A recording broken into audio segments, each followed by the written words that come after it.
She was hurt and terrified, and the alien woman knocked on his door, begging to stay. The recycled air inside the Mount Wilson Observatory tasted metallic in the early morning hours. Dr. Marcus Chen pressed his palm against the massive telescope's viewing platform, watching the stars wheel overhead in their eternal dance through the California night sky. Each pinpoint of light represented a sun that might warm worlds he'd never see. 3 years of deep space research grants, 3 years of cataloging theoretical contact scenarios, and the most exotic discovery he'd encountered was his colleague Dr. Rodriguez's attempts at growing experimental tomatoes in the university greenhouse, which had achieved an alarming shade of purple that defied several laws of botany.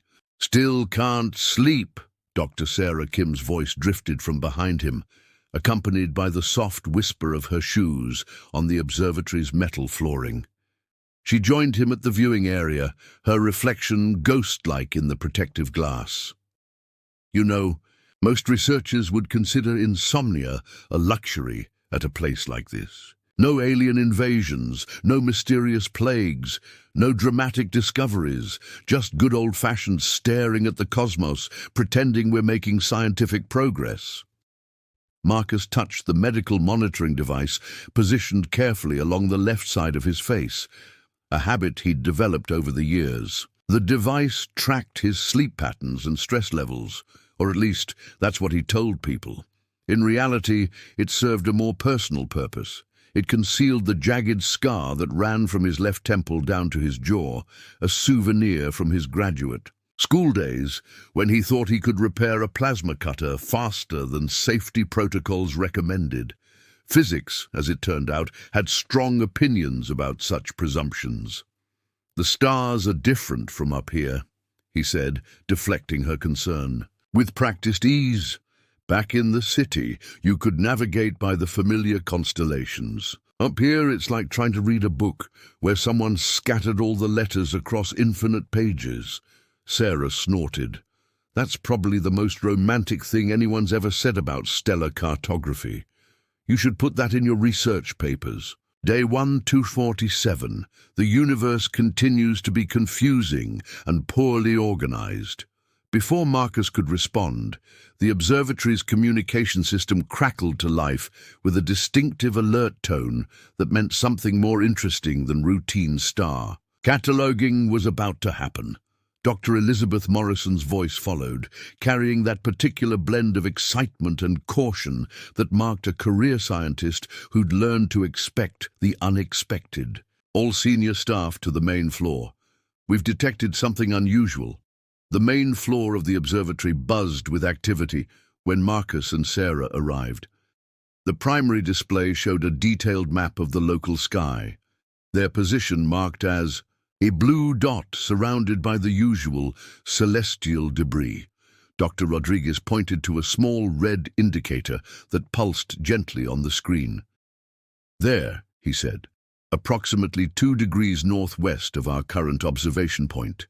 It's definitely artificial, but it's not broadcasting any standard identification signals." Dr. Morrison, a woman who'd earned her position through the rare combination of brilliant intuition and practical problem-solving skills, studied the readouts with the expression of someone who'd learned to be suspicious of anything that made her job more interesting. "Size?" she asked. "Small, maybe 50 meters long, 30 wide. Configuration doesn't match any known aircraft or satellite designs, but it's not immediately threatening. No unusual energy signatures, no apparent weapons systems, just sitting there like it's waiting for something."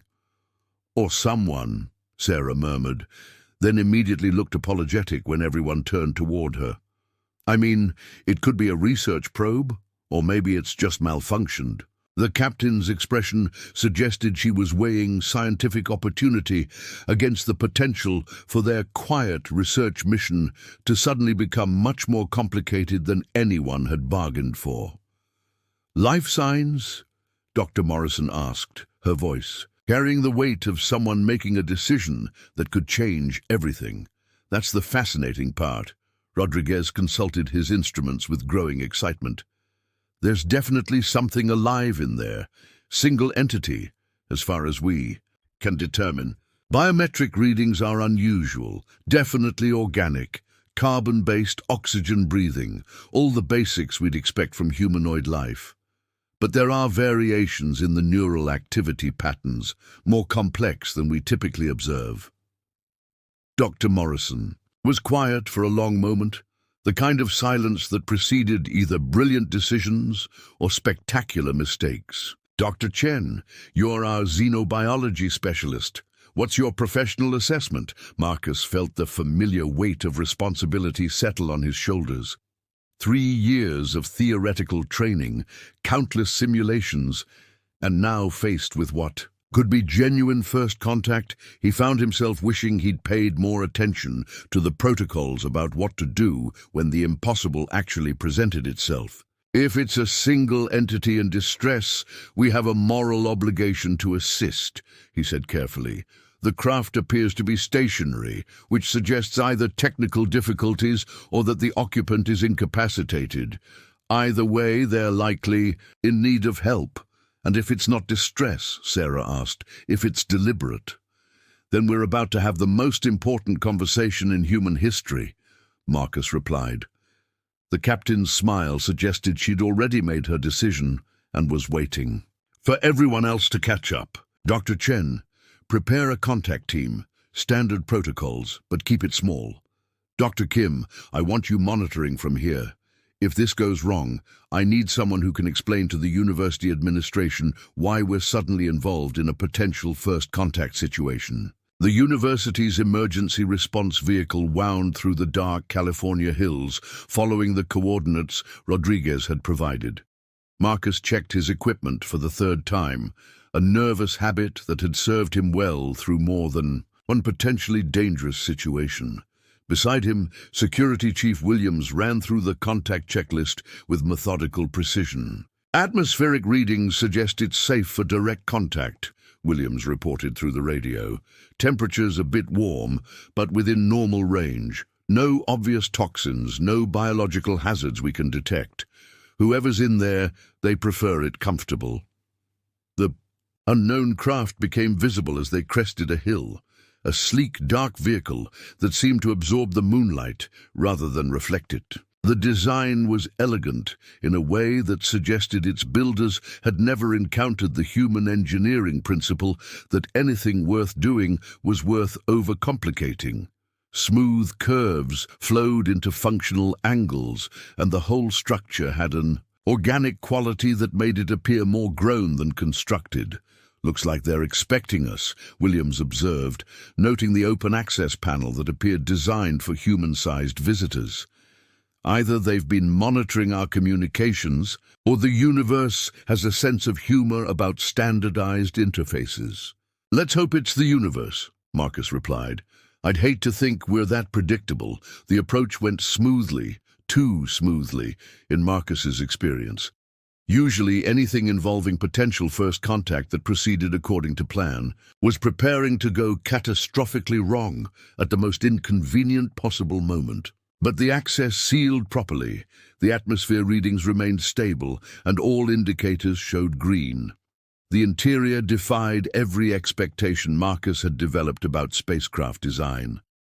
The corridors were wider than necessary, with gently curving walls that seemed to emit their own soft, warm light.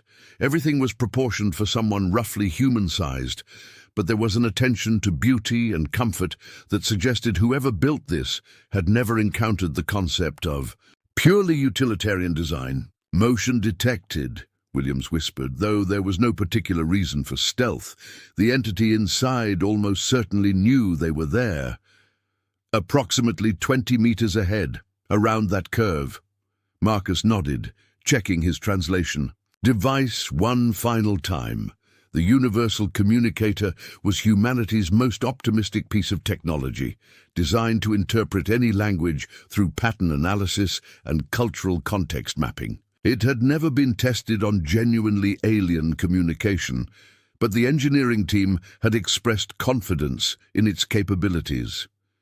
They found her in what appeared to be a combination living space and study, surrounded by objects that looked like books, but seemed to shift and change when not directly observed. She was sitting in a chair that appeared to have been organically grown rather than manufactured, her back to the entrance. Long, dark hair fell past her shoulders, catching the ambient light in subtle waves. When she turned to face them, Marcus felt his breath catch in his throat. She was beautiful, in the way that certain mathematical principles were beautiful, perfectly proportioned, elegantly structured, with features that seemed to follow some universal aesthetic that human faces only approximated. Her skin held a subtle luminescence, as if lit from within, and her eyes were a remarkable shade of amber that seemed to contain depths he couldn't quite comprehend.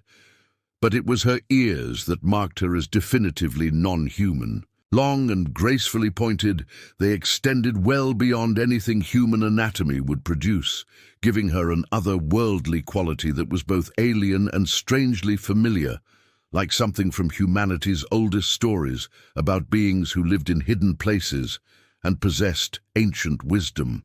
"Hello," she said, and the word emerged in a voice like music, though the translation device's interpretation carried a slight electronic undertone that suggested it was working harder than usual. "I have been waiting for you." Williams shifted, nervously beside him, hand moving unconsciously toward his sidearm. Marcus couldn't blame him.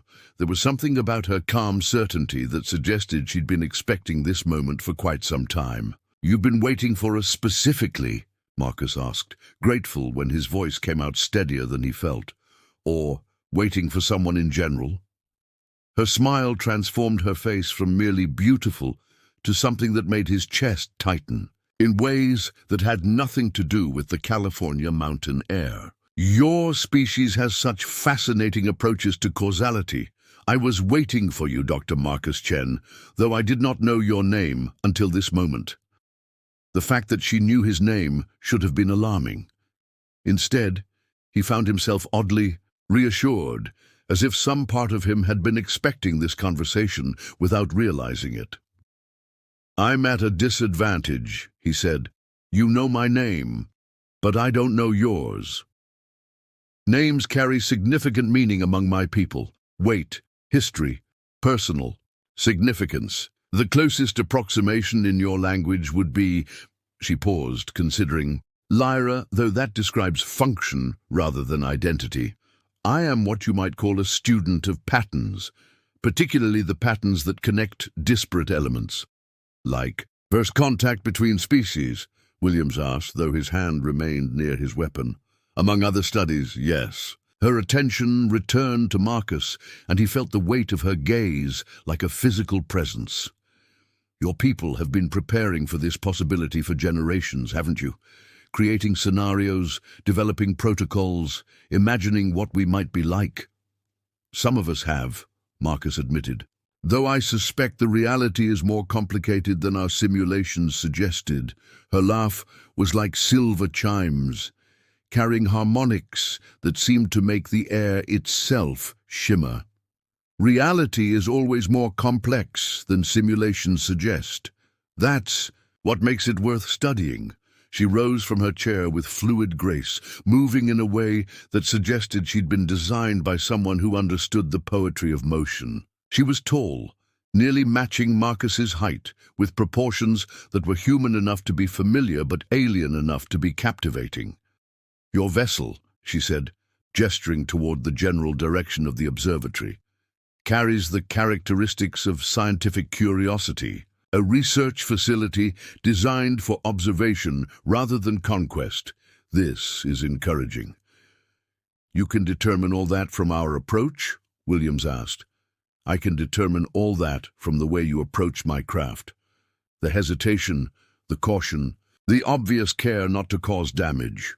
Those who come with hostile intent typically worry less about such considerations." She moved closer, and Marcus caught a scent like rain on summer grass, though they were in the middle of the Mojave Desert. Also, your translation device has been sharing its cultural database while attempting to interpret my speech. I've been reading your literature during our conversation. Marcus felt heat rise in his cheeks. That's probably a violation of several privacy protocols. Your Shakespeare is remarkable, she continued, apparently unconcerned with the ethical implications of casual data access. Though I confess confusion about the cultural significance of the Globe Theatre, did your people truly believe the entire world was a performance venue?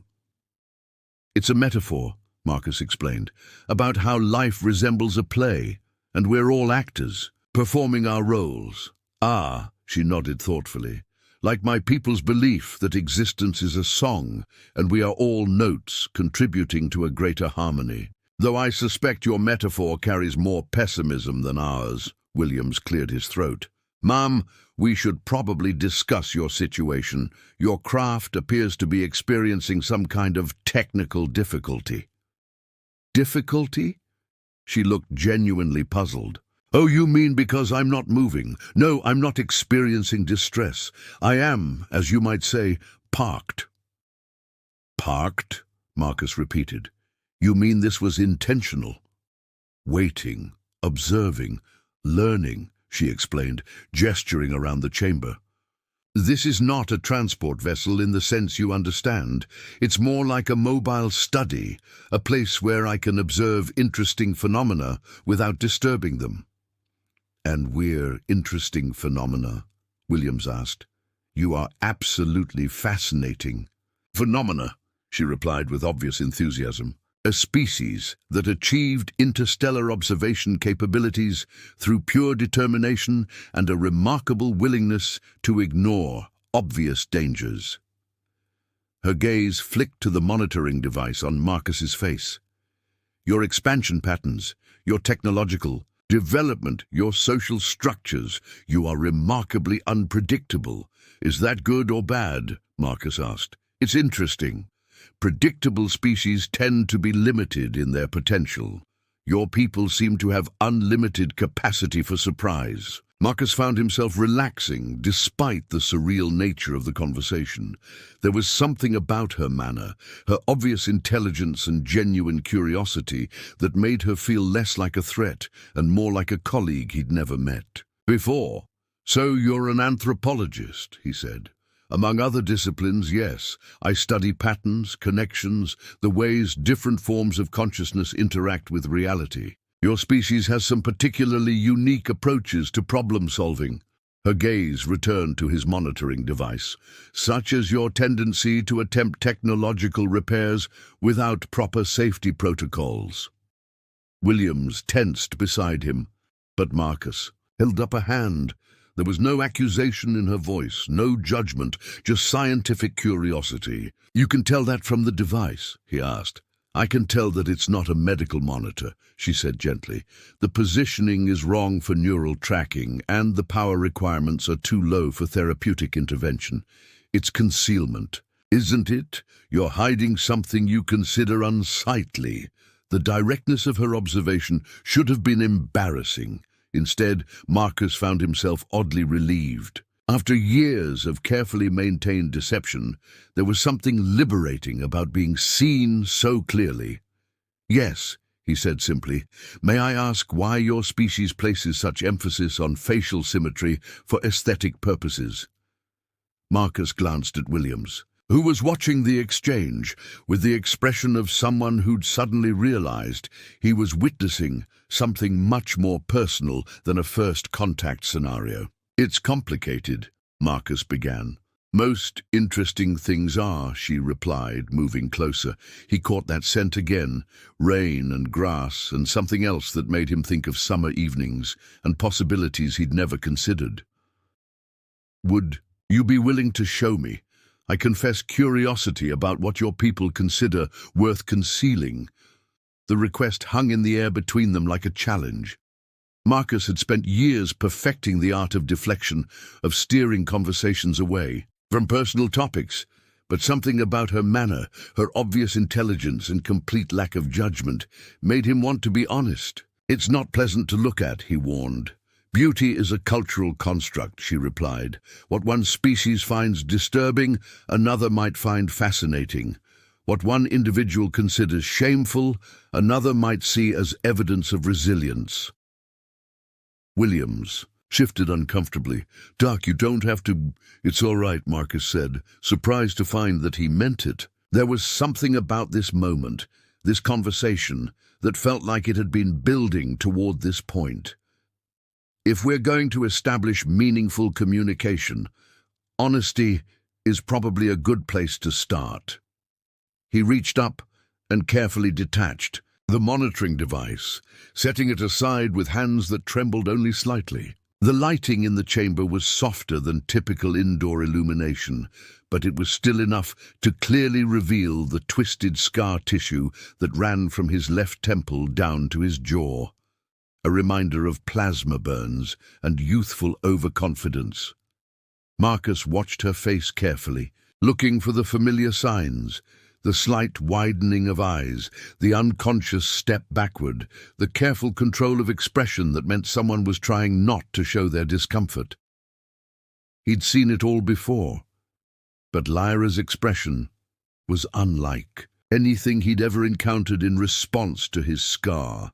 Her amber eyes widened, but not with shock or revulsion. Instead, there was something that looked almost like recognition, like wonder. "Fascinating," she breathed, and the word carried harmonics that made it sound like a prayer. The word hung in the air between them like starlight made audible. Marcus had prepared himself for many possible reactions to his scar: pity, discomfort, the carefully neutral expression people wore when trying not to stare. But fascination had never made the list.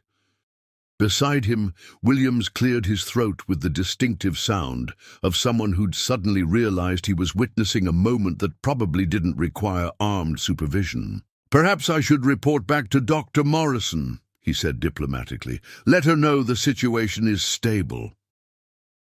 "That would be wise," Lyra agreed, though her attention remained focused on Marcus with an intensity that made him feel like the most interesting discovery in the universe. "I believe Dr. Chen and I have much to discuss." After Williams departed, the chamber fell into a comfortable silence. Lyra moved to what appeared to be a food preparation area, her movements carrying that same fluid grace he'd noticed earlier. "Would you like something to drink?" she asked, manipulating controls that seemed to respond to her touch like living things. "I've been studying human dietary requirements. I believe I can approximate something you would find pleasant." "You've been studying human dietary requirements?" "Among other things, nutrition often reveals cultural values. For instance, your species' relationship with caffeine suggests a fascinating tension between the desire for enhanced cognitive function and the acceptance of chemical dependency." She handed him a cup that seemed to be made of crystalline material that felt warm to the touch. The liquid inside tasted remarkably like coffee, good coffee, the kind that cost more than his monthly research stipend. "This is incredible," he said. "How did you replicate it so precisely?" "Your waste disposal systems are quite informative." "About dietary habits," she replied with a smile that suggested she was enjoying his discomfort. "Also, your cultural broadcasts contain numerous references to this particular beverage. I was curious about something that inspired such devotion." "You've been monitoring our broadcasts?" "For approximately 50 years, yes. Though I confess some confusion about the cultural significance of dramatic programs where characters suffer from unusual rates of amnesia and evil twins." Marcus nearly choked on his coffee. "Soap operas! You've been watching soap operas." "Is that what they're called?" "I found them deeply puzzling. The characters seem to experience remarkably complicated personal relationships. Those aren't representative of typical human experience." "I had hoped not. Otherwise, your species would be extraordinarily unfortunate in matters of memory retention and sibling genetics. Their conversation continued for hours, ranging across topics as diverse as human literature, interspecies philosophy, the practical challenges of space observation, and the peculiar human fascination with competitive sports. Marcus found himself relaxing in a way he hadn't experienced in years, talking to someone who seemed genuinely interested in understanding rather than judging. "May I ask you something personal?" he said eventually. "Of course. Your people, what are they like? Different from your species in fundamental ways," she said thoughtfully. "Where you have developed competition and individual achievement as survival strategies, we have evolved cooperation and collective harmony. Where you see obstacles to overcome, we see patterns to understand. Where you seek to control your environment, we seek to find our place within it." That sounds remarkably peaceful. It has advantages. We have not experienced conflict in the way your species understands it. We have achieved sustainable equilibrium with our world and with each other. She paused, her expression growing thoughtful. "But there is a cost to such harmony. We rarely experience the extremes of emotion that seem to drive your species. We do not know passion or desperation or the kind of love that transforms people into something greater than they were before. Is that why you're here, studying us?" "Partly. We have been observing your species for decades, trying to understand how you maintain such intensity without destroying yourselves." Her gaze returned to his face, to the scar that he no longer felt compelled to hide. "Though I confess there are times when it seems you are determined to do exactly that. We do have a talent for making things more complicated than necessary." "Yes, you do.